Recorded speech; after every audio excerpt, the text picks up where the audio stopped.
So today we shall have a very interesting, I do hope, very interesting talk on sustainable fashion. I wonder just, and I would like to ask Isabelle and Frederic, how do you call it in French, la mode intelligente? Non. Frédéric? Aucune idée, à vrai dire, je ne sais pas. Isabelle, qu'est-ce que vous dites? Nous, on dit la mode responsable. La mode responsable. Bon, alors comme ça, on va continuer à parler sur la mode responsable. Alors, bon, j'ai entendu parler de mode intelligente. Alors, c'est pas grave, il n'y a pas de différence vraiment. So, in Japanese language, I wouldn't dare to even to pronounce. Probably it would be very difficult. But anyway, we shall continue our talk, our meeting in English. And let me to present myself shortly. I am author of 9 books dedicated to l'art de vivre, or way of life, or art of life. I am also a radio personality. As Marija, our company is plenty of radio personalities, both of us. So, and I'm author of yet 9 books. 9 nicely illustrated, I would dare to say, books on interior decoration and history of costume, and also on fashion psychology. But I hope that Serge Gandzumian, our spiritual father of this meeting, he will introduce me wider. We shall see, but let me also to introduce him for the beginning. And we have, every one of us has some limited time. I will moderate, I will try to do that. So in presentations, and I have seen some of them, very interesting, very high quality, very interesting ideas, sometimes contradictional, but indeed fashion is a contradictional phenomena. You would agree with me, I hope. Yes. And yeah, so we have a lot of things to discuss, and probably not only today. One day we shall meet once again, I do hope, sincerely. So let me to present you Serge Gandzumian, fashion designer, co-founder of Sustainable Fashion Week in Vilnius. It's a very nice event. I took part in it. It was organized in the open air near I mean in the middle of the old city, and quite impressive results. Our young students presented their beautiful collections, I would dare to say, never seen before, because the idea of sustainability comes more and more into our life. And I think that more and more people, they try, or they are yet feeling responsibility on what they use, on their responsibility on consumer, I would say, basis, and really that sustainable fashion gives them more comfortable feeling of being in a society as a clever consumer, intelligent consumer, and also preserving some ideas, good ideas of consumption behavior for the future. So, Serge, tell us what are your main guidelines of your presentation today? I know that you are also representative of slow fashion, and you are initiator of our fashion week in Vilnius. So be acquainted together with a beautiful company, and tell us something. Thank you, Eugenijus. You tell a lot about me and about our event. So, dear all, I'm very glad to see you here. Thank you for being a part of Sustainable Fashion Week. And as a fashion designer, I'm trying to create in a sustainable way already for decades by creating and promoting slow fashion. and by choosing environmentally friendly materials, by rebuilding old into new. I'm really very proud when my clients tell me their family stories, how my jacket, shirt, or dress are changing their owners from one generation to other generation. Unfortunately, slow changes of the fashion industry and its huge negative impact on our planet. Together with my partner, we started to organize Sustainable Fashion Week Vilnius, aiming to invite young designers to present their sustainable fashion collections, to start discussions, to educate, this is most importantly, how to be more sustainable, starting from creators, manufacturing, and ending up with consumers. I'm really very happy that our younger generation think you had sustainability is new normal for them, and especially the fashion business became a great platform for their expressions. We are planning that Sustainable Fashion Week Vilnius will be an annual event, as well as this very important discussion, and I hope all this will inspire for change. So therefore, one more time, thank you all for joining us. Merci beaucoup, Isabelle Lefort, for agreeing to share your experience and ideas with us in this really very strange time. Merci beaucoup, Frederic Chaubin. I know you are extremely busy with your next amazing book. But still you found your time to participate in our discussion. Konnichiwa, Yoshinori Kawamura. I did not see Tomoki. He is there. I know it's quite late time in Tokyo, but despite this, you agreed to participate. Thank you. Special thanks to our guest from United States, Lucine Janjigian. Hello, Lucine, how are you? You represent one of the main players in the modern fashion market, and I know it was a long but successful way to join us today. Thank you. Today with us and also Marija Palaikyte, famous fashion podcaster from Vilnius. Labas, Marija. And of course, dear moderator, Eugenijus Skerstonas, a radio personality, author of 9 recognized books. Thank you, Eugenijus, so much for agreeing to moderate this exceptional discussion. And I think we are ready to begin. Thank you. So I hope I'm unmuted yet. And thank you very much for Serge Gandzumian. Let me just tell that Serge is really quite seldom, I would say, unique creator in Lithuania for men's fashion.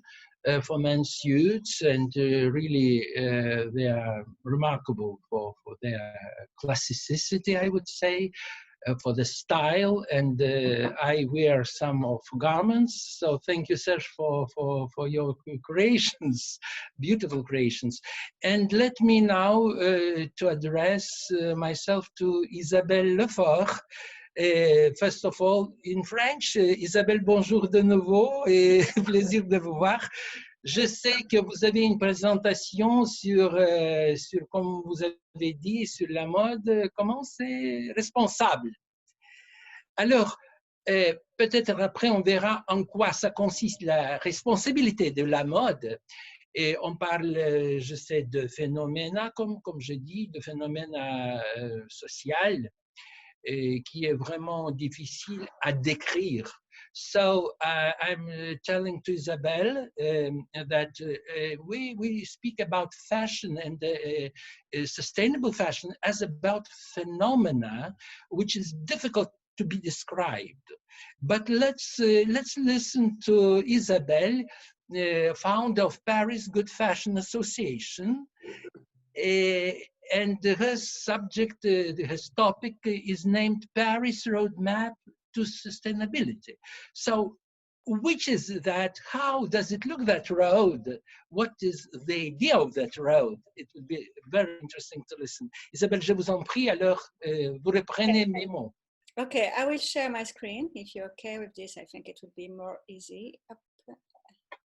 Can you see it? It's okay? Yes, good. Okay. So thank you very much for the invitation. I'm very happy to share with you our association and discuss about this sustainable topic. It's not so complicated, sustainability. It's complex, but not so difficult to understand. And so we are speaking on environmental, natural, and also on social things. So how we can improve or protect our planet for the future. It's really this topic, and we know that our industry, but not only our industry, a lot of industry are bad for the planet since the 60 years. We are we were in an era where consumption and production was get more and more big and more and more international. So we have too much product, we have too much production, and with some with a lot of plastic inside, and so we know that we have bad habits. And but we are sure, and thank you, Serge, for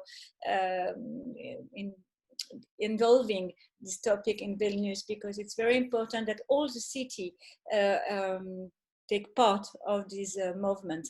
And so I'm very happy to share you what we have done and what we are doing in Paris now.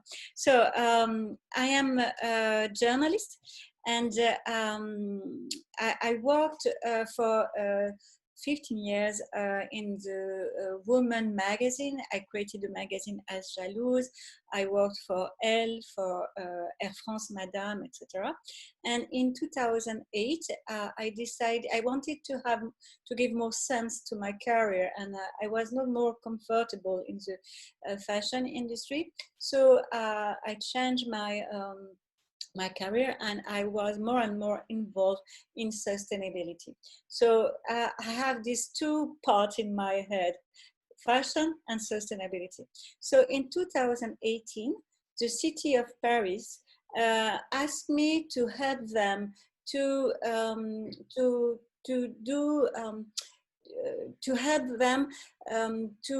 push the fashion industry to accelerate the transition in sustainability. Paris, as you know, won the Olympic Games in 2024, and they won the game on the topic of sustainability. So they said the fashion industry is one of the most important industry in Paris. So the fashion industry needs to accelerate its transition and its transformation also. So we work with a friend of mine, Laure Pavillon, who is the co-founder of Paris Goose Fashion, and so we created this association. If you have the possibility to go on the internet on our website, parisgoodfashion.fr, you can follow all, and you will see a lot of things. But I will share you. So. What we do and why we're here. We're here to make Paris the capital of more responsible fashion by 2024, the year of the Olympic Games. We federate professional actors, industries, companies, brands, designers, but also institutions, producer of events, Galerie Lafayette, for example, as a big store, and a lot of actors, not only the brands and not only luxury, but all the circuits of distribution. How we work? We first of all, we try to, I think if we want to involve, we need to measure it. We need to know exactly about what we are talking about. Sorry for my English. I hope you understand well. It's okay? No problem? Okay, good. Sorry. We created a barometer, and with this barometer, we can know how our members are doing and what they are doing now for sustainability, and how they are okay to improve their habit in the next year, the next year, etc. 2024. And like this, with a quantified barometer and qualitative barometer, we can really improve our comportment. Also, we have a lot of task force. We have now 9 task forces, and our member can participate on a voluntary basis, and they work on concrete action on specific topics. For example, we created a task force on how to make the fashion events sustainable. Not only the fashion week, but also the fashion shows, les salons, the presentation, and so. We have another task force on supporting young brands in sustainability, another on tech for good, another on animals welfare, regenerative agriculture. We created 2 international competitions with designers and creators, and particularly with a lot of fashion schools around the world on inclusive design and sustainable photography. And we organize events and prizes in Paris. We have another group on eco-conception, another one on how to give rebirth to the French wool industry. So it's a lot of work, it's a lot of meeting, but everyone is really motivated to participate and to be really involved in. Our philosophy is not on communication. Our philosophy is really to make concrete solutions. So, for example, we launched our movement in January 2019, and really now we communicate and we give a lot of proof of our involvement and our progress. So what we want to do is to invite and to unify all the players, not only a part of some, the luxury or the department stores. Also, we want to make everybody on the table, to invite everybody around the table. And also we ask to everyone to share his good practice. A lot of ideas and a lot of initiatives exist. So how we can improve, how we can share them.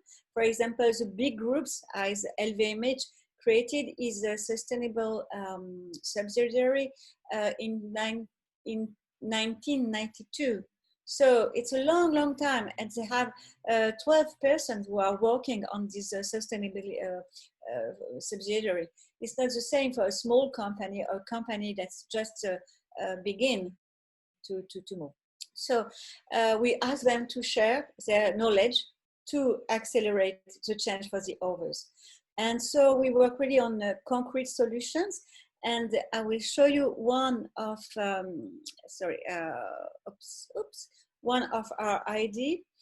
When we decided to create how to improve and to make Paris the capital of a more responsible fashion, we didn't know what about we were talking. We didn't know who were the actors, who were it was good, what was not good, and so. So we created a map of Paris good fashion. So you can see it. I don't know, oops, can you see it here? Up. So we created this task force with 10 persons. We sent a questionnaire to interviews to 100 actors in Paris. And after the group votes to say who can be inside the map. It's open source, it's free, everyone can check on it, everyone can have look on the questionnaire, etc., etc. So now we know that we have more than 150 responsible creative brands who are in Paris. They are create, or they are design, or they are not distribute, they are create, design, or fabric in Paris, made in Paris. We have more than 100 second-hand shops. We have more than 50 repair shops, maintenance, rental location, etc. Dedicated shops, concept store, places to get information, more than 100 sewing teachers, eco-pressing, etc., etc., schools and all. So we are very happy to publish this map and to propose to other cities to do the same. We want to share our methodology to say, okay, you can do it, for example, in Vilnius, for example, in Tokyo, in Washington, I don't know where you are, but if you want, we share with you this methodology and you can do exactly the same. It's not a big investment, really. It was more or less than 5,000 euro to do it during 1 year. And you can do it. And what we want is to create a systemic change. If all the cities, if all the persons around the world want to improve the habits, we can really change the fashion industry. But we cannot alone, as Paris, do it. We can give an impulsion, we can give an input, but we can't do it alone. So we will be very happy to share it. And since 2 years, now I hope you will see so well, but we are more than 60 members in Paris Good Fashion. So you have the big group as LVMH, Kering, Chanel, Richemont, Galeries Lafayette, but you will have also Galeries Lafayette, but Petit Bateau, Vestiaire Collective, all the big institutions as the Fédération de la Haute Couture, Prêt-à-Porter, etc. Schools like Institut Français de la Mode, S-Mode, Mode Art. You will have Lacoste, Aigle, etc. And a lot of young brands. So so that's it. And we are very happy to share with you where all we do is in open source. So all we can, more we can help, more we will be happy.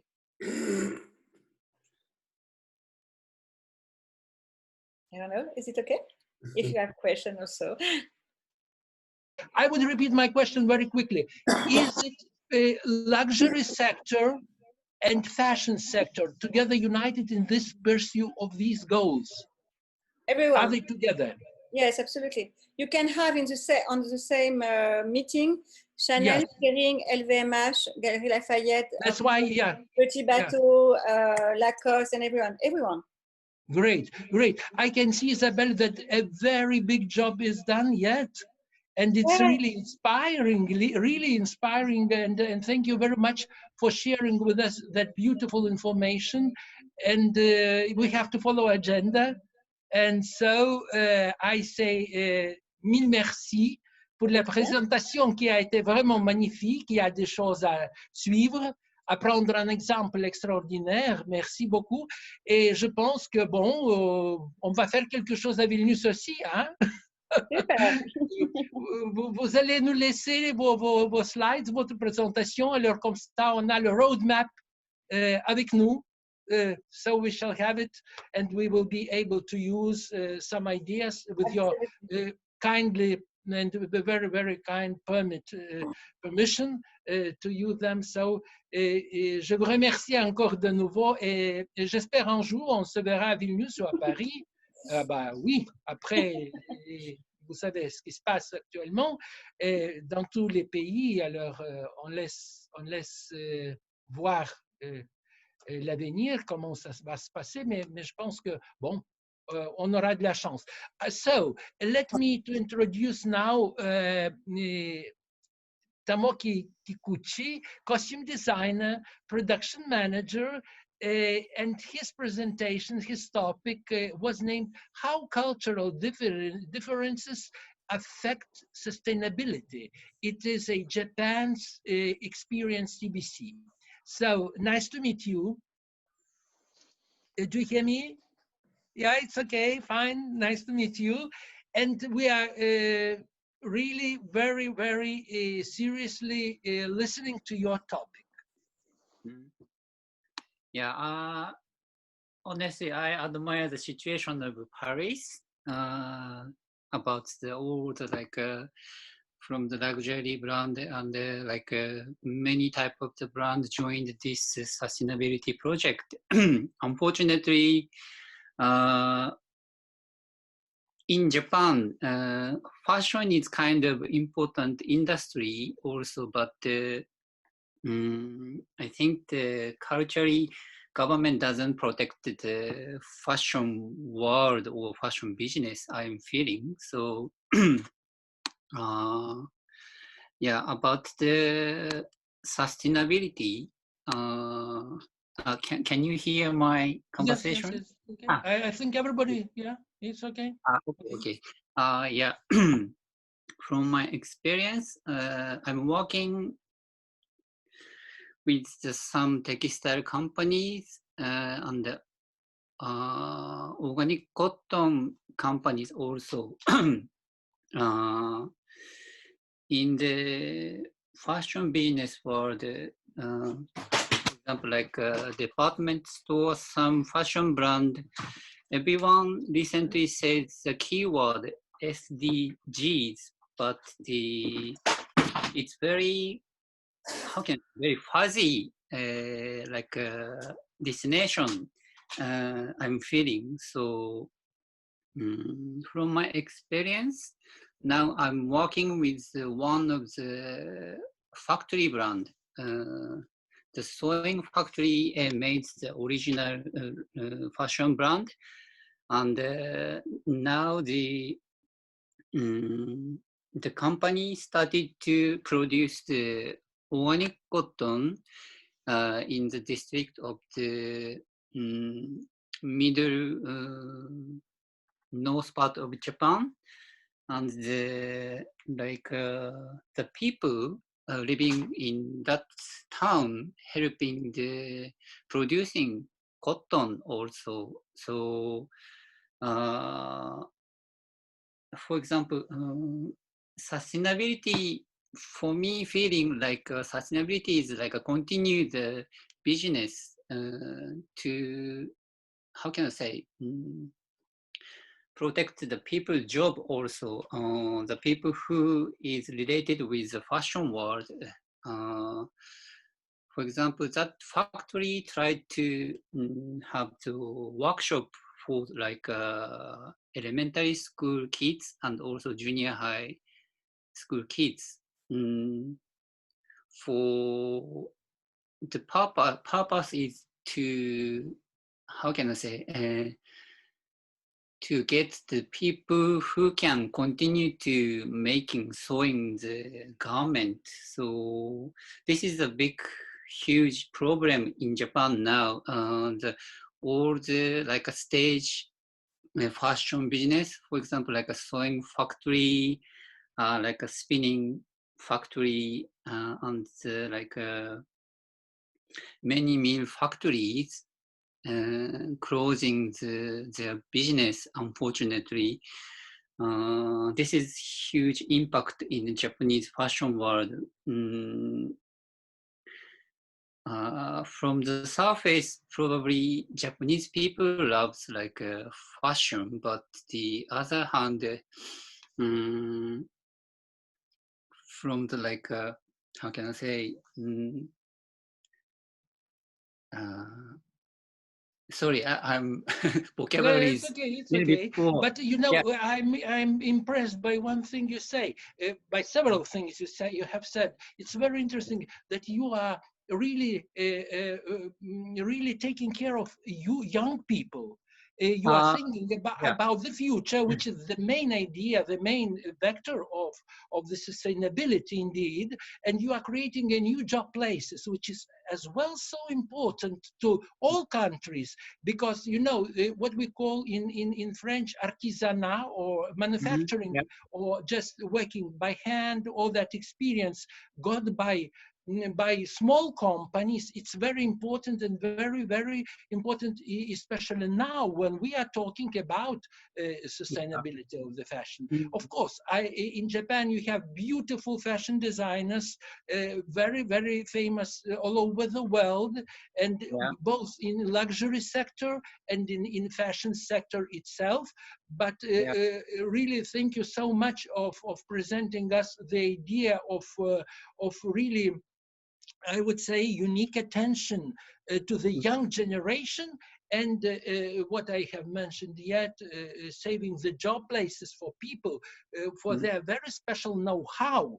And I would say that know-how is unique in Japan. So thank you for sharing with us the idea and the actual situation. We are really very glad to meet Japan in Vilnius, in Lithuania. So thank you very much. So we shall continue according to our agenda. Now I would address myself to Lucine Janjigian. Sorry for pronunciation. My name as well is very, very hardly pronounced in foreign countries. It's okay. But you know, with the names, we have the same problem as with the sustainability of the fashion. So Yes, of course. I would address you, Lucine. It's more simple for myself. You address by first name. You are fashion and lifestyle company representative, PVH, in New York. I know you are representing a lot of very famous all over the world brands. And with the great pleasure, we are now we shall listen to your topic, sustainable trim and packaging. As far as I understand, tell us, what is it all about? What is that idea about?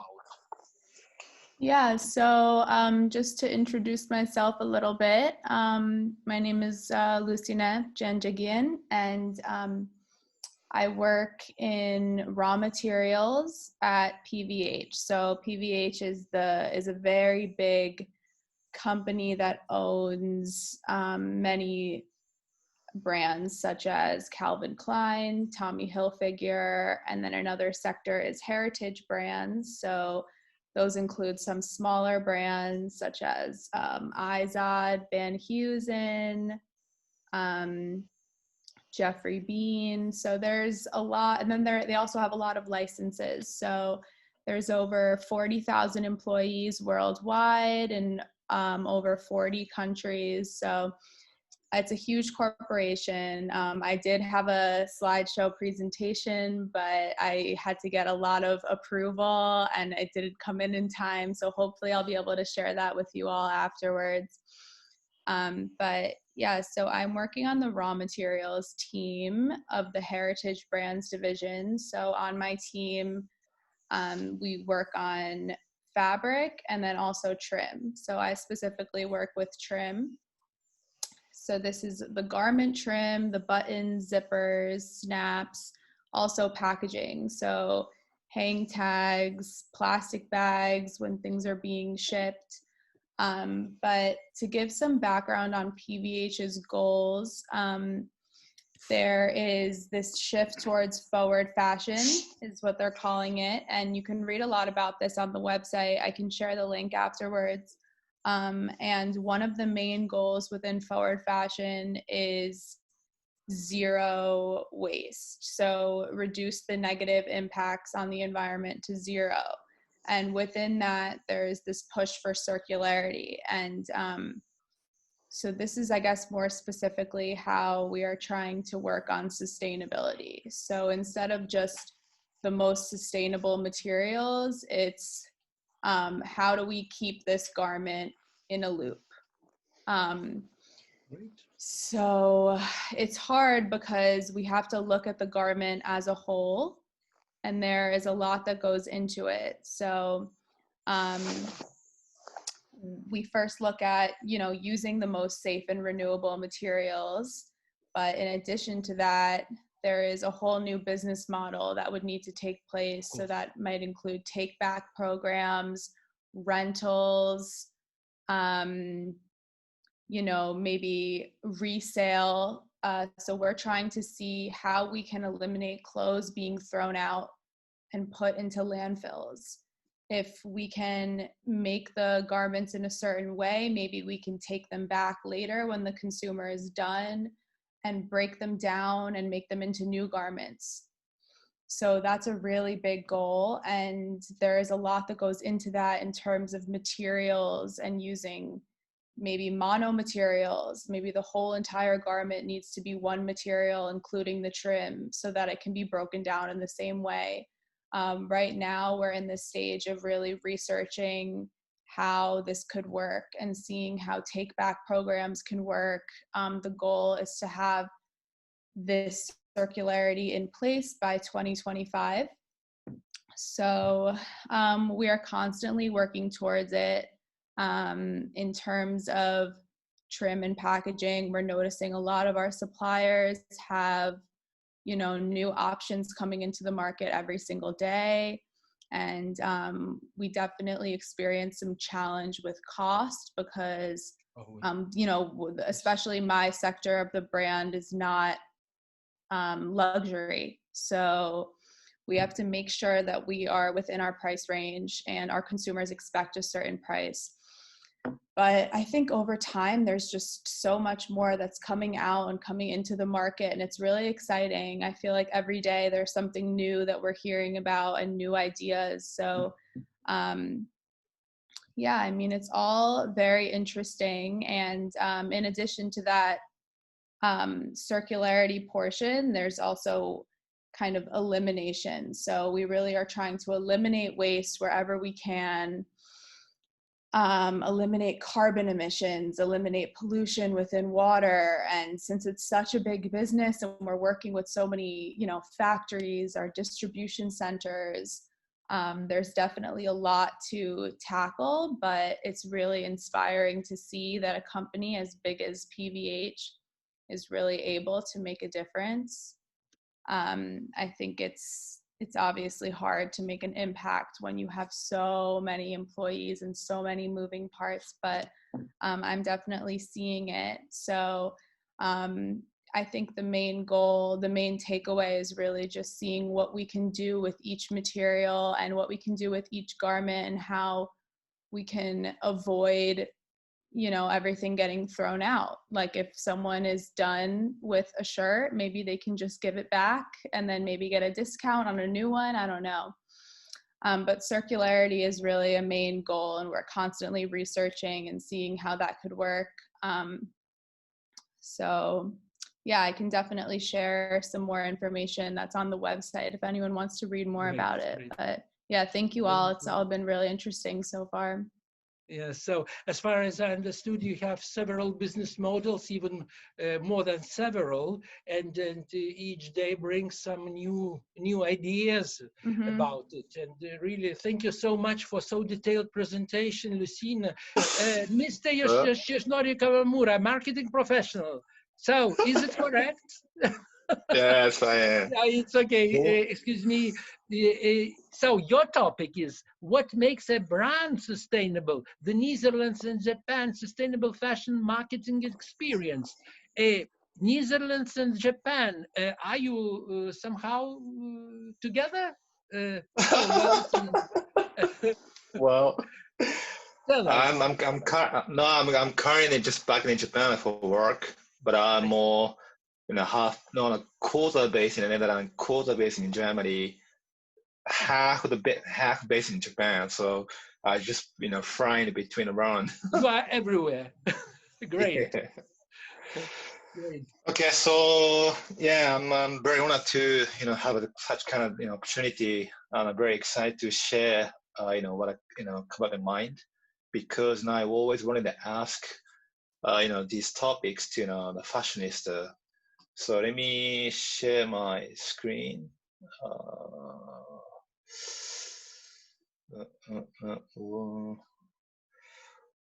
how can I share my screen?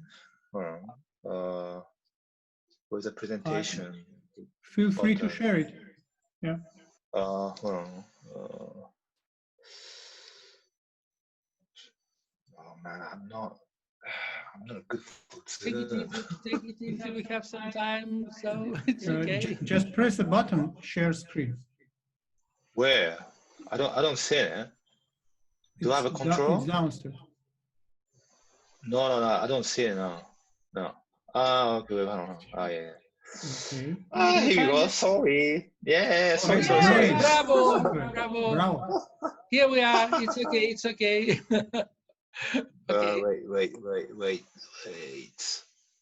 Okay. All right. So today, I also want to challenge myself to make people understand how different aspect from different communication perspective. So the question is how make the brand sustainable? What's sustainability? But there's definitely two aspects. One is business aspect. How like a long-lasting company. Like how they bring social impact. And what if your business lasts for over 100 years? How can we define sustainability from business aspect, but also from consumer aspect? What if like as I just described, we can develop like lifelong t-shirt material, because to be honest, I still don't get why all the fashion brand needs to produce new collection every year. As a consumer, if I have like a 10 t-shirt or 20 t-shirts, or even I don't need 100 t-shirts, but why the brand needs to keep producing like a tons with different design a year? So, and also let me just briefly introduce myself. So I'm very tech savvy. Nice. Yeah, thanks. So bravo. Yeah, bravo. So I'm more very tech savvy, the creative. I worked for several different brands. But most of my experience working for Nike, Adidas, those sports players, and also Herschel, apparel brand. I probably see this those in the market from all the different the business aspect. And mostly spend time on all the more digital communication, mobile app system. Also, I did a lot, projection mapping, all the different type of digital integration, bring the market, and that's my, skill set and as background. So I like to share, like, just straight the point about sustainability in a business. So one is, easiest way to define is, long-lasting company. And I just give it a surprise. This is the oldest company in the world, which is from Japan. And yeah, so they found it in the 578. Yeah, so like impossible to believe. 500 years. Yeah. And what's interesting is so this company has 3 meter long, like 17th century scroll, means like very long, like roll. It has about 40 generations back the company start. So it's actually it's been taken over family to family, like father, just long lasting. Yeah. So this company, it's they specialize for construction, for shrine, temples, so those are the traditional the architecture in Japan. And I know I don't really need to explain. So Hermes, I adore Hermes. I adore Hermes. I adore it. I'm. It's my church. It's my church. So this is. Yeah, so indeed, this is simply, oldest fashion house in the world. But also interestingly, in the beginning, Hermes also, took over in between the family, and they help, his son, Adolphine Emile, and introduce, more products to the next generation. All right, so this is it's called my favorite shirt brand. It's called a Choya shirt. They founded it in about 140 years ago. So what is a specialized? So this company, so their policy is very unique. So they don't manufacture by hand.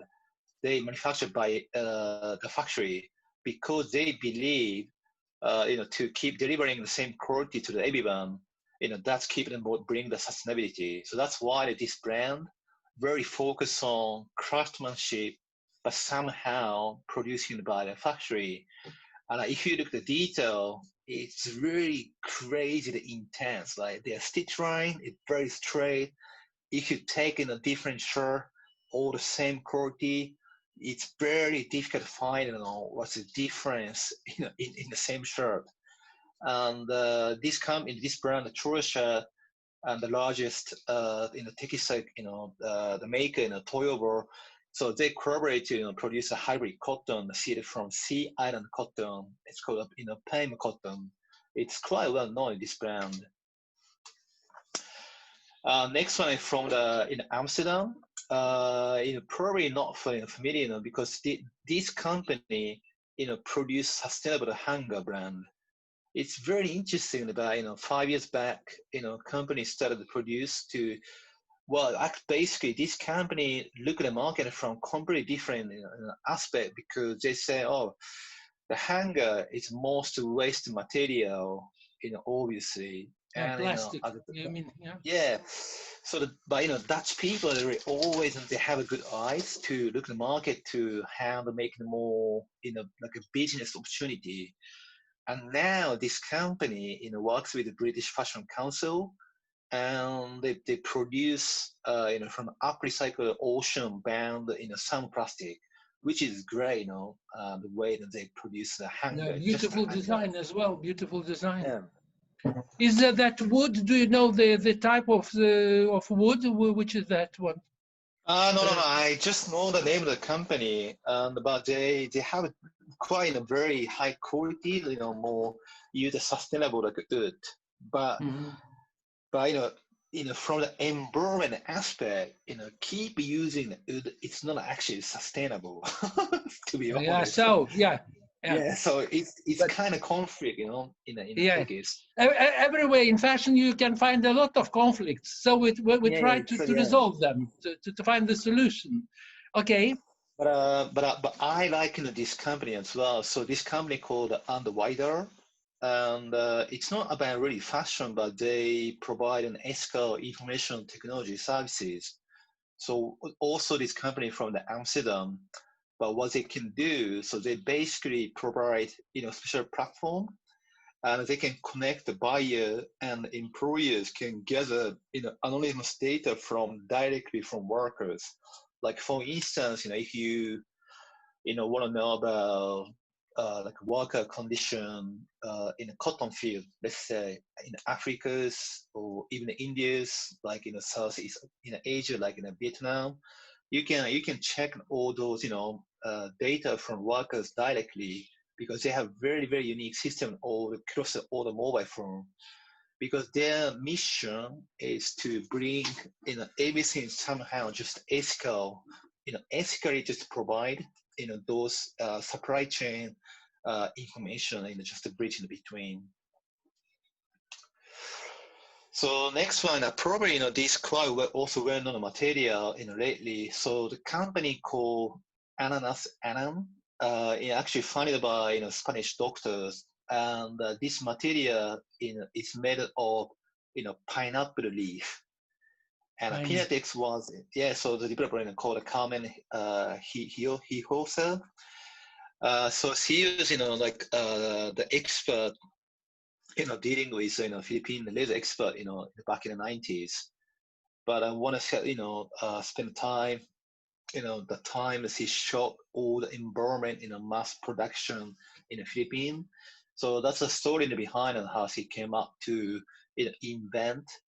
I think this is the most definitely, sustainable material, because it's using from the waste, pineapple leaf, fabric. And the next one is it's called Escafe. and and also the company actually from not Japan but from Taiwan. So this company, it's produced from the coffee in a grind. So they just complex all the coffee technology with a low temperature, high pressure, the energy saving process. So this can be used for also probably can be used with polyester, of course for surface for the towels, the fleece. But this company was so great because it has about 35 global technology patents specialized in all the textiles. And a coffee ground, just one of like their patents. And I believe this tech can bring, also from a tech point of view, sustainability. But my key, the main question is this one, because it just create a game, right? So what if Hermes use the Pinatex? I know they don't use, but but what if they use the Pinatex? Would consumer feels the image of sustainability from the all this fashion house in the world? But apparently in Hermes it makes huge profit in the market still. But that's why they have very well luxury image. They spend a lot of the budget on advertising. They still make a lot of shops in the world collection. I don't feel anything sustainable from Hermes, to be honest, as just one consumer. But because of this challenge, right? Because what if they maybe new correction integrate in Pinatex? That's it's definitely sustainability. But how Hermes could change that consumer aspect, even integrating in the sustainable materials? So I just made just a diagram more from a psychological approach, because if you talk about sustainability in fashion, it's definitely should start from self-deny. No, because as I just tossed a coin at the beginning, because if you talk about sustainability in fashion, I think all the fashion brands stop producing like a collection every year, to be honest, to make more like long life quality of t-shirt, shirt, jacket, and people just need to have like maybe 5-7 jacket. Not like I don't need. I know I have a lot of t-shirts, but I don't wear them every day. Probably maybe mostly I wear like 5 or 6 t-shirts. But so that's why this is just a question to the everyone, because if you self-deny, then Taos goes to two different aspects. If you go to the business, then yeah, of course company needs to emphasize corporate social responsibility, but the company, but to be honest, they don't have to, because it just in self-esteem, because they want to be recognized as the most leading company for they're taking care of all corporate social responsibility. But it's actually, to be honest, it's just bullshit for for the consumers, because but as a person, right, let's say, oh, I help organic farmers, cotton farmers, oh, my parents, my grandma, let's say, or work for organic cotton farm to say don't use any chemical materials. This is definitely, it's more like a self-sacrifice, because it takes time more than the manufacturing, chemicalize, systemize all in an assembly line, whatever it counts more production, but it's good for the justice. But then how, because this way business side, the personal side has very conflict, and you can't compare on the same level. Yeah. But we have to understand how we need time, Mr. Yoshinori. I think we have to have some time. Society has to be used to something new, and therefore, as well, when we are trying to break some traditions, very difficult to change the mind of consumers of producers, of creators. And indeed, I think within the time, all your very interesting and very, very detailed philosophy will take its real appearance, real life, I think so, within the time. But we need it. We need it. All societies need it to be, in order to be adapted to nouveauté, to the new models of life, if you want. Yeah, so so this is my I agree, because this is also how I came up with an insight, because in the past, at the traditional business, probably for the Hermes or the bigger brands, they just need to take care, ambition, management, quality, but then the company, become more sustainable to go more next level. But I think for coming in the future, I think every company more needs to understand the technology and also story, but it's not like just a storytelling, but story mean more like sympathetic story and ethic. I think the ethic is a very, very keyword, to bring to the for the futures. That starts to appear, ethics and all that stuff. We need to be clever with our resources, with our human resources, with our raw materials, and as well as the business models, and also principles of marketing. For example, luxury marketing principles, they differ very much from fashion marketing principles. So here we have to find a nice compromise, and that contradiction you mentioned, it exists and it will exist still some time, but the job you are doing is great. And tell us about the summary of the idea. Well, I like this picture. Somebody put the mask on the mannequin because of Corona, and because I think this is showing a clear message, right? Because indeed, like sustainable fashion, it's very subjective. As well as it contains a lot of business conflict. But I also understand, it's very important. Minimize, its impact on the environment at the same time, but it's not making it easy to find ethical and sustainable fashion. But I think for the answer for the existing brand, I think that they just need to change the brand position.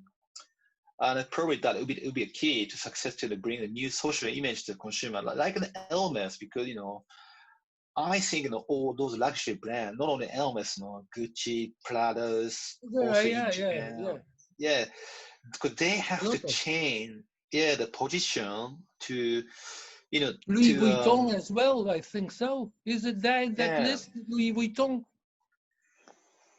But it's just hard, it's just hard topics, because I don't have an answer, and people just needs to keep, trying out to bring something new behavior to make people understand how should behave. Yes, it depends. It depends on societies, on their traditions. And so thank you very much, Mr. Yoshinori, for your detailed presentation and for disclosing some contradictions which still exist, and I think they will exist sometime yet. But I wish all that things you told us will happen in reality. And now we invite to our meeting with a new topic, Monsieur Frederic Chaubin. Bonjour de nouveau. Alors, excusez-moi de vous présenter tout en, pas dans l'ordre prévu, quoi. Frédéric, votre topic c'est I know you are a writer, photographer, former editor of lifestyle magazine CitizenK, and tell us, please, your topic, sustainability paradox. Is it possible to accommodate our leisure-oriented society with the new requirements of a decreasing economy? Decreasing economy, what do you mean by that? And disclose us paradox, please. Well, I mean that if we know exactly what is at stake right now, if we have in mind that we're just facing some kind of polysemic catastrophe globally, which is not very optimistic in terms of statement, then yeah, we have to consider a possible decrease in terms of, let's say... you mean crisis? No, a decreasing economy. This was... I see, sorry. Yeah. Mm-hmm. Yeah. I would like to bounce on what was said just before, because I think that, I mean, this type of approach are very interesting. The ones of the young American lady also. I think that right now there is, let's say, a choice, some kind of alternative. Do you hear me well? Yeah. It's okay. For me, it's okay. Okay. Everybody, it's okay? Between... Yeah, all participants are here. Great, yeah. Great. Isabelle Lefort, est-ce qu'elle est là? No. Oui, je suis là. Ah bon, on vous ne voit pas, je ne sais pas pourquoi, vous êtes disparu. Non. Pourriez-vous nous apparaître ou pas, Isabelle? Allô?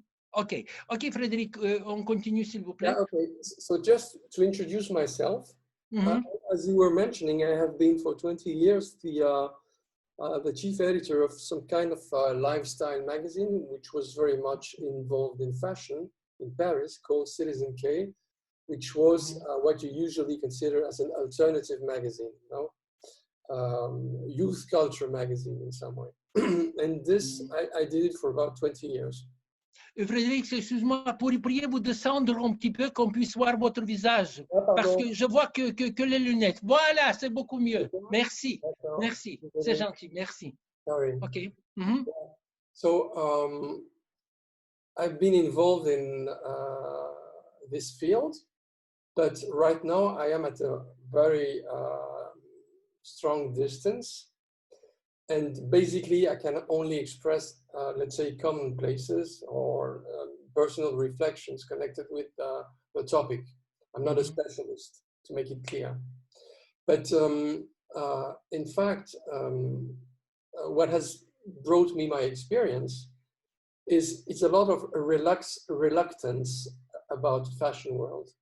I am very critical about fashion world, which for me is pure business, more or less. We were producing a magazine in which the priority was to sell pages to the brands. It was not really about, you know, connecting with the readers. This logic is a very common logic, I think. It's more or less what most of the magazines are facing. So we have to keep in mind that fashion is business. It is, of course it is. It's not only garments or clothes. It's right now covering a very large number of different fields.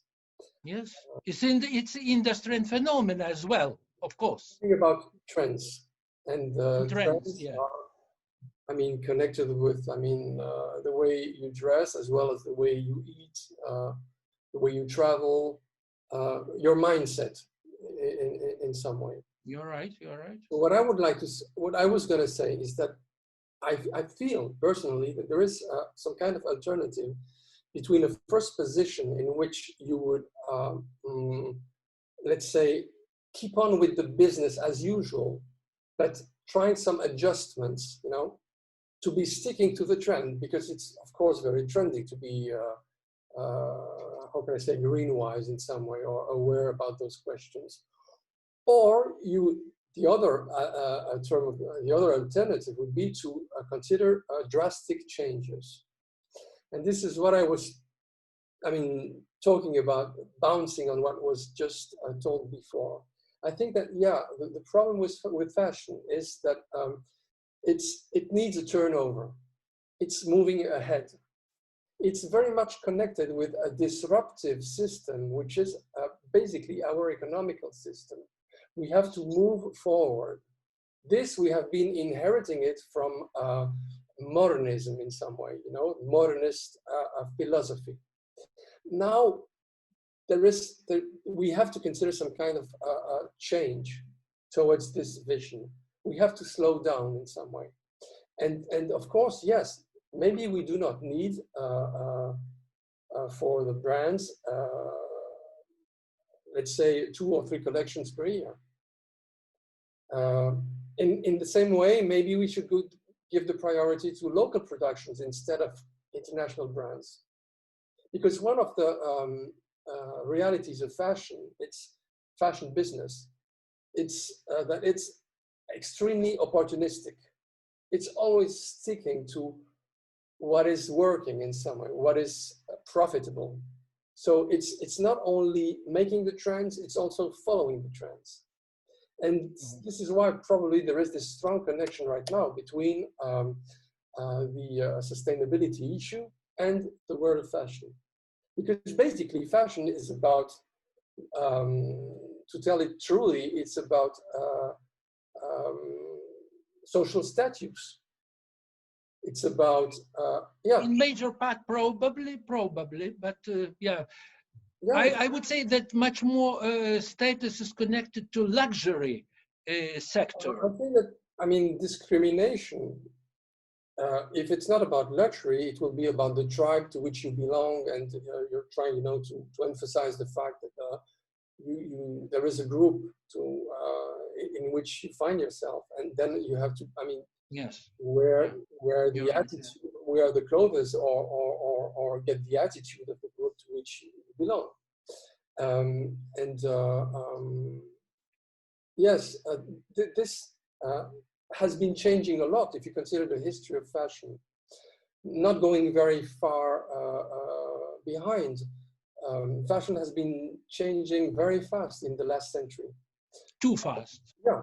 After Second World War, the big brands that would have been, or let's say people like Mr. Dior, was probably like Serge Gandzumian, someone who knew his clients. He was working with for a niche, a small number of people, very wealthy people. Yeah, very limited. Yeah. Usually people relatively older, not young. And richer. Richer than and older. Middle. Been creating the class. The prêt-à-porter, Saint Laurent, you know, ready to wear.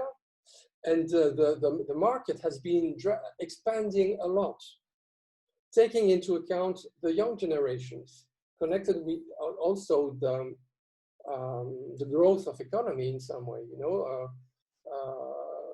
situation in which it was getting much more easy to consume, to buy, to get into this conspicuous consumption that was already there before. And at the same time, what has been, I was in some way the witness of what I'm going to say.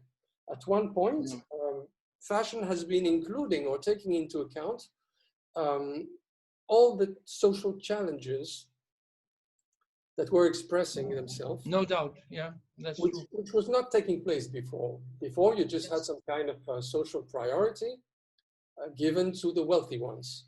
But Monsieur Chaubin, let me to ask you one question. Yeah. You know that it's, as you say in French, it's innate. It's from the nature of a man to look for novelties, to look for something new and for big changes. What will happen in the future, do you think, in this context, within this context of need to be new each several times, or?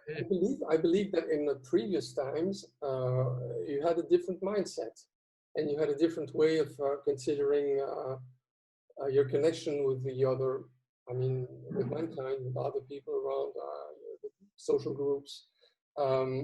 The whole process was much slower, I think. Yes, so. That's true. That's true. Yeah. So this, I mean, this addiction to change, there's a word for it, you know, it's disruptive world, you know, which means spending your time running after something that you do not have, that you need to have. For example, let's say right now the 5G, you know. We need to get the 5G. Do we really need to get a 5G? I'm not sure. It's for somebody, it's a pleasure to have even 7 or 8.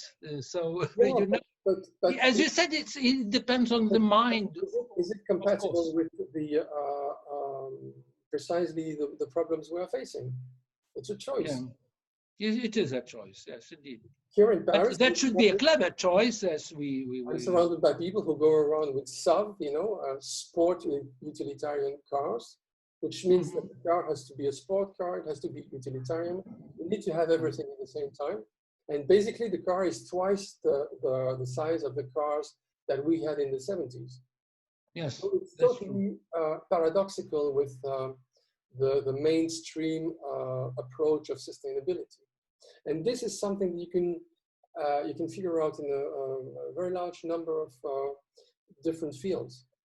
And so this is why, in some way, I was asking myself if there should be, let's say, a structural change in the approach of fashion.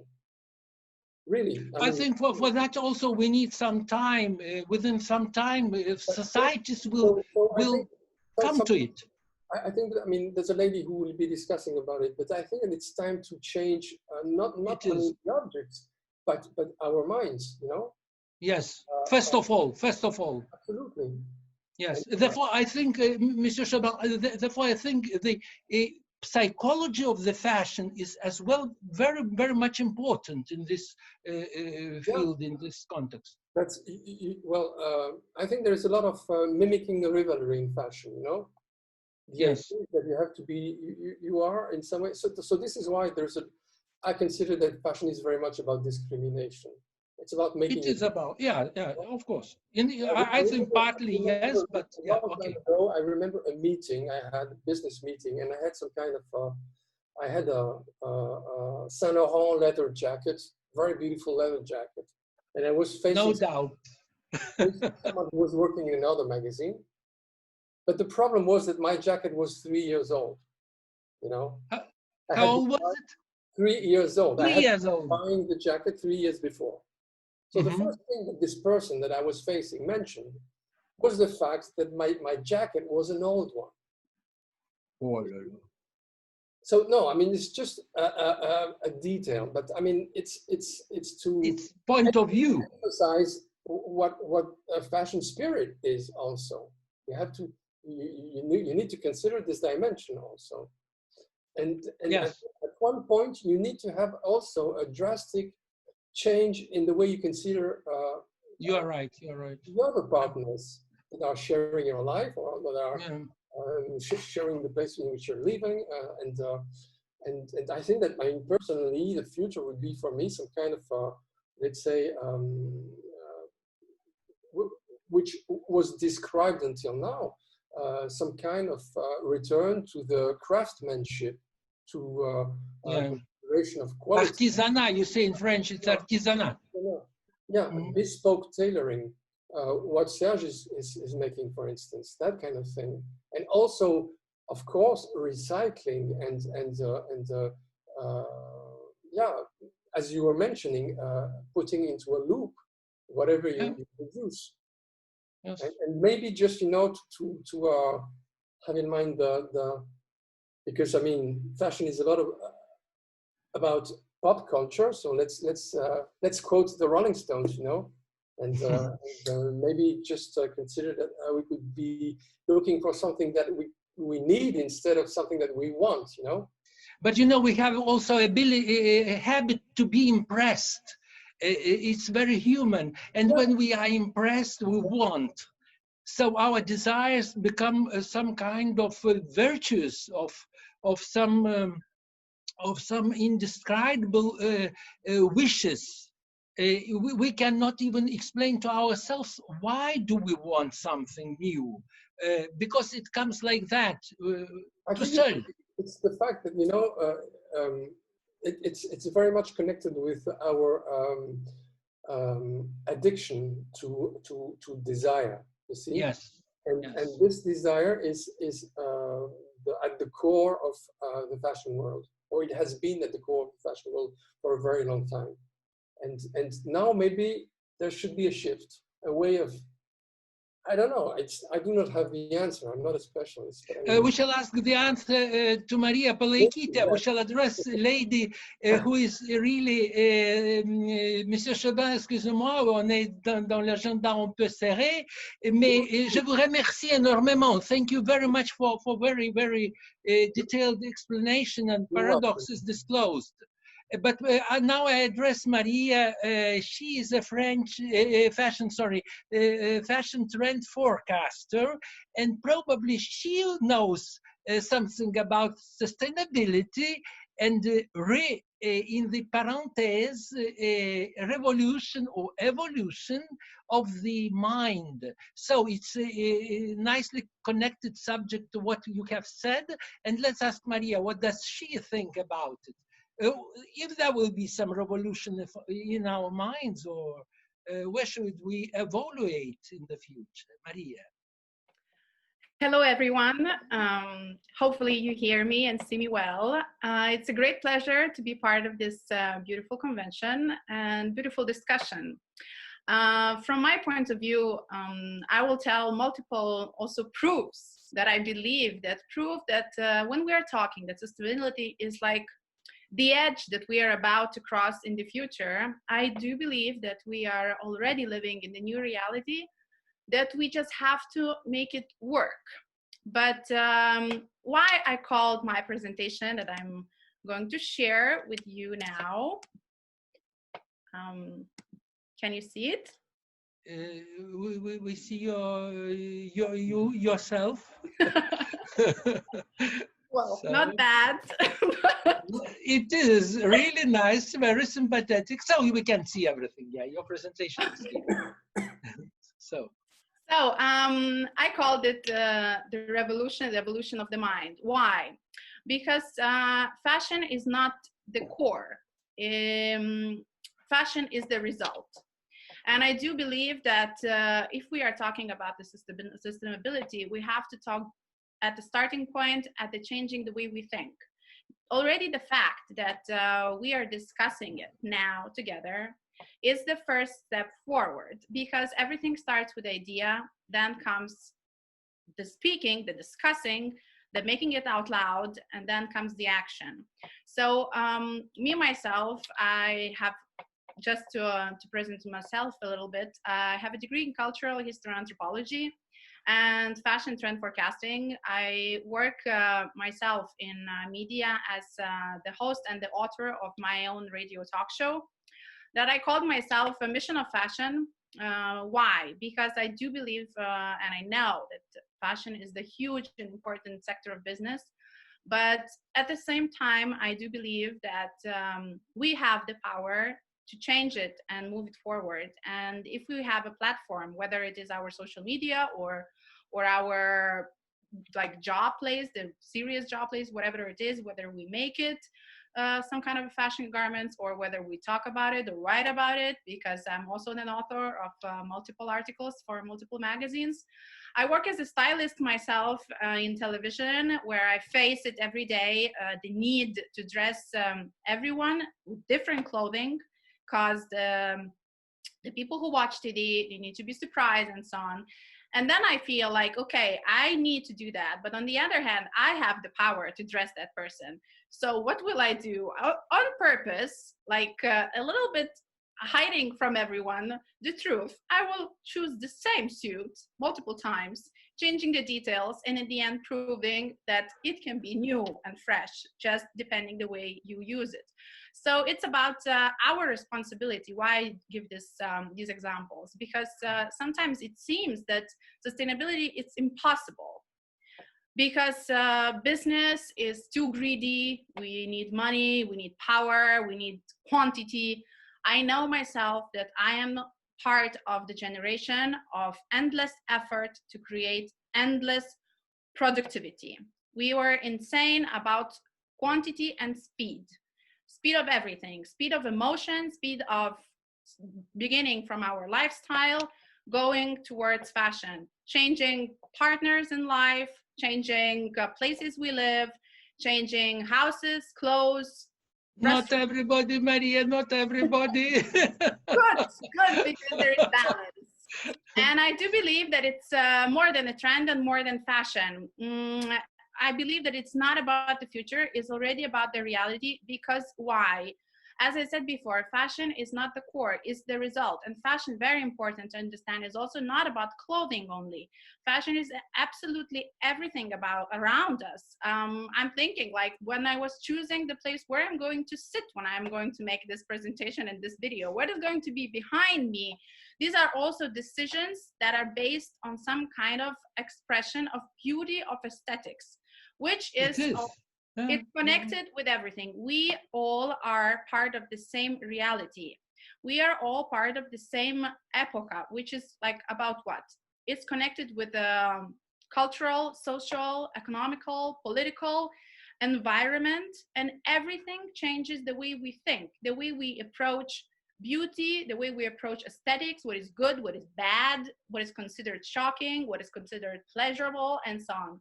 I believe Marija, sorry, just I would like to ask you, what about traditions? You know how they strong are in Lithuania, our traditions and habits, which are accumulated during the many years. According to you, if it is difficult to make some impact on them? We are extremely sustainable to compare with the rest of the world. Yes, so and Japan, I think Japan people as well are, as we are. For example, my own experience, why I made this this point, do we wash our clothes? Because when I was in my master's studies in Florence in Polimode Institute, there was one lecturer who said that let's say that the modern culture people prefer to buy such a cheap clothing that they don't even need to wash, because I mean, the quality is so low that probably it's not going to last after washing, and dry cleaning costs more than the actual garment.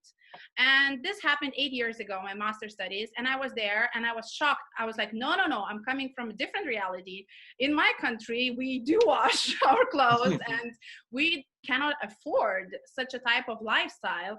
And actually, this is was the first time when I started being interested in sustainability as my natural environment where I used to come from. And I wrote my master's degree 7 years ago on sustainability without even using this word, because it didn't exist. I called it modern paganism, going back to the roots. And this is what I'm going to talk about also today. It's the new way of thinking when we construct the future, basing on everything that we already had before. And that's why I say that sustainability actually was born in our kitchen. I really do believe in that, because also from my own experience, when I was raised, my reality was divided into countryside and the city. So the city was the heaven on earth. The city culture, everything is fast. The pollution was cool, was considered cool, because it's a big town, it's a big city, a lot of people, everyone is rushing. To be in a hurry was considered a great thing. To be super busy, not to have free time, it's a great thing. That meant that we are better than the people who live in the countryside. So in the same way, the food that was more, let's say, healthy, like more, I don't know how to say that, but I mean, developed. Yeah, developed is a good word. Further from the nature, closer to plastic. It meant to be, to be advanced. So what happened then? This was not the Lithuanian example or my own poor childhood. It is the situation, the reality of modern culture. We created fast life. We created fast food. It made us all gain allergies, weight problems, migraines, depression, and so on and so on. Most of these things are being very, very close combined to our changed reality. And so what happened at the first place? The first place, we start to think, what do we eat? Because we lose our health. Health is the first, red flag that showed us, not fashion. Nobody cared where our clothes were made. Really, we were thinking, first of all, about our health and about what do we eat. So what starts? Starts the new cultural movement of healthy lifestyle. Let's eat again the countryside food. In Lithuania, we had amazing advertisement about happy chickens. It's incredible. I mean, on the buses, we had advertisements of the chicks and chickens like jumping around and so on, because some of the brands selling eggs, they started being transparent and showing that they keep their chicks and chickens in a very like nice, kind, and respectful way. So suddenly we're interested in what do we eat, and then from this point we move forward. So how do we move? Maybe we don't need a car that pollutes the air. Maybe we can use an electric car, or maybe we can, not even buy a car anymore. Maybe we can use a public transportation or a bicycle. And then maybe we don't even buy the bicycle. Maybe we share it because the city provides for all the citizens the bicycles and all the other modern now ways of moving, when people are like, made free out of their own usage of the car.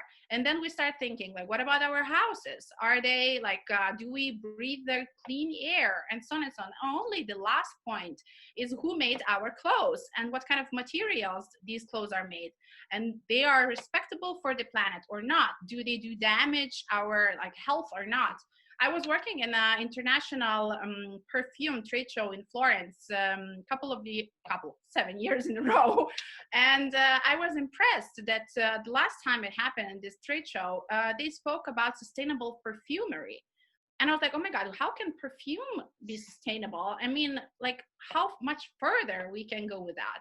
And it was a very serious convention with serious people discussing how serious and how important it is to make perfume industry transparent and sustainable. So it starts from the very basic things and goes to a very, very like detailed situation around us, because suddenly we do care. We didn't care before about anything. And now, Marija, I would like to ask you one thing in the context of your presentation.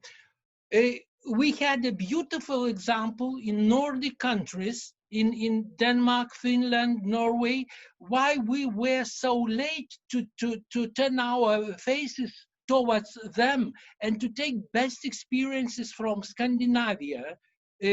What do you think? Why we were so late? They were really in a very, very big and dynamic progress.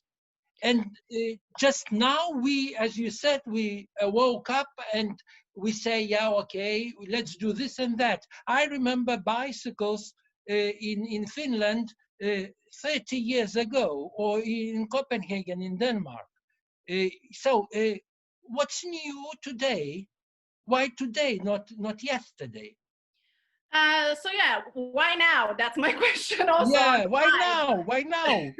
I mean, someone is also always ahead of time, and we can take inspiration from Scandinavian countries, or we can take inspiration from, I don't know, southern countries where lifestyle is completely different and nobody was ever in a hurry because they have their siesta and the mood of let's do it tomorrow instead of today. So, I mean, the world is full of different experiences. And I mean, everyone goes through different historical experience itself. Every country, Lithuania, the Baltic countries, together with many countries around us, we have a very specific historical experience that made us, I mean, when we finally got back our independence, we were obsessed about Western success. Western success was exactly what I was talking about before: the speed, the quantity, the quality, more is more, faster, plastic, great. Fast. But don't you find that very human? That's very human to consume more quicker. This is amazing that this is not the problem. This is a solution, because if we have this need and desire, my goal is to make sustainability trendy. Because if it's trendy, we can, I mean, we, the smarter ones behind it, we can actually trick the people. And it's amazing. And I mean, and this is what I'm talking about. Actually, in this slide, I will go back later because now we're a little bit changing the situation. I think that this, I called it fake sustainability. It's usually when I talk about sustainability in different conferences and so on, most of the time I get the same question. It's just a fake marketing trick lately. H&M and the other fashion, fast fashion companies, they now make these sustainable lines like limited editions and so on and so on, because they want to cheat on people, because they want to look better than they are, and so on and so on. I do believe that this fake effort is also amazing input into the future. Why? We heard this, one of our colleagues today spoke about this pineapple leaf material. It's one of many that already exists also from orange leaves, exists from shrimp shells, like crazy technological results that we created to change the manufacture and to change the exact materials that we work with. But what happens? These look like so far away. They look like so imaginary, like the futuristic, crazy thing, pineapple leaf material, leather. It's like, it seems so surreal. And then what happens? H&M is exactly why I can use this brand name without offending it or using it the wrong way, because they are exactly those that use this pineapple leather for their, not the last one, but a couple of years ago collection, to make leather jackets. And what happens? This technically bad brand makes it real, the jacket made out of such a futuristic material.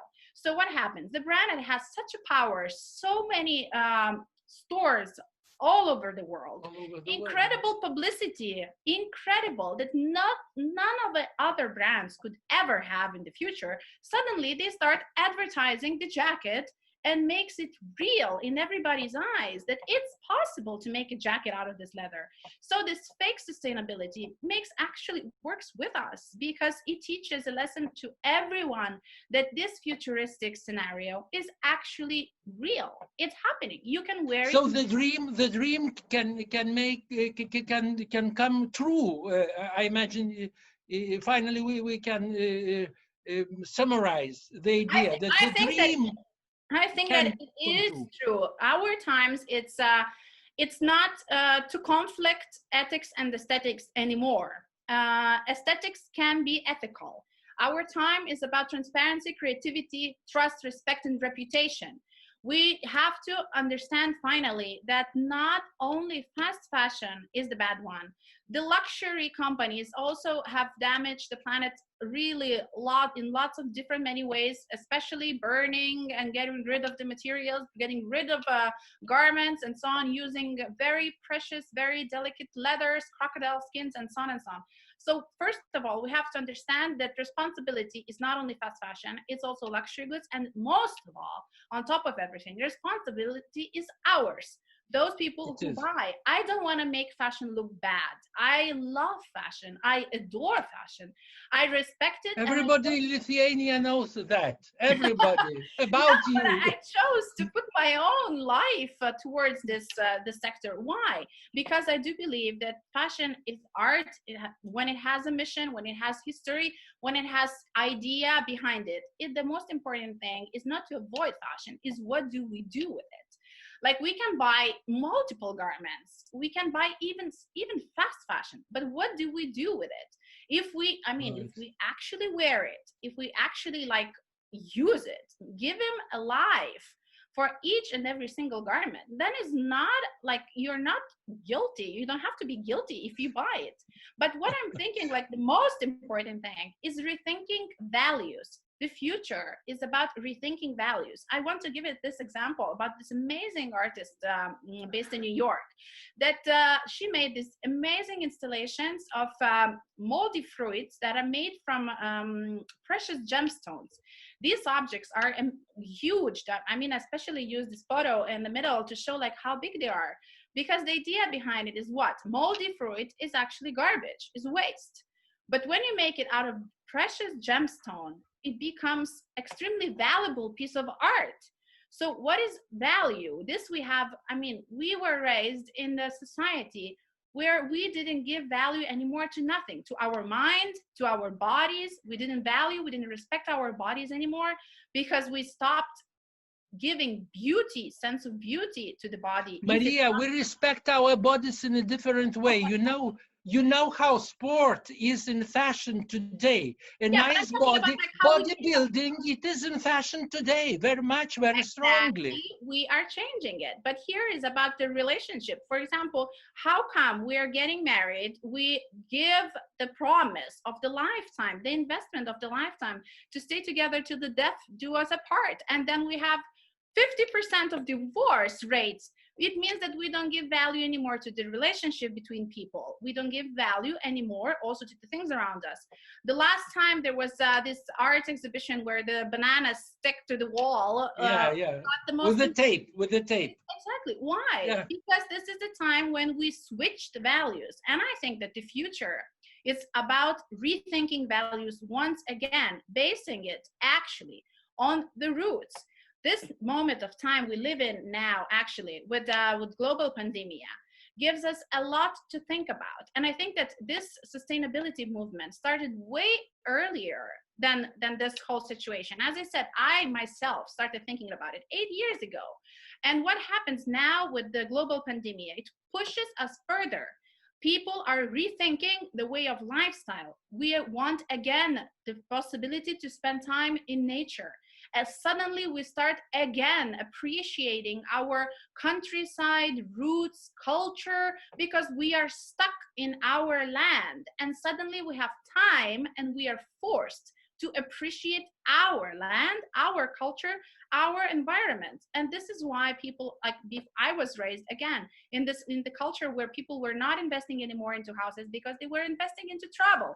Now we don't travel anymore. So maybe suddenly we rethink the way that we're going to spend our time. So I think that it's very connected, circular thing. And I think that people already change the way they think about their everyday life, which is connected with how do we eat exactly? How do we take care of our health and body?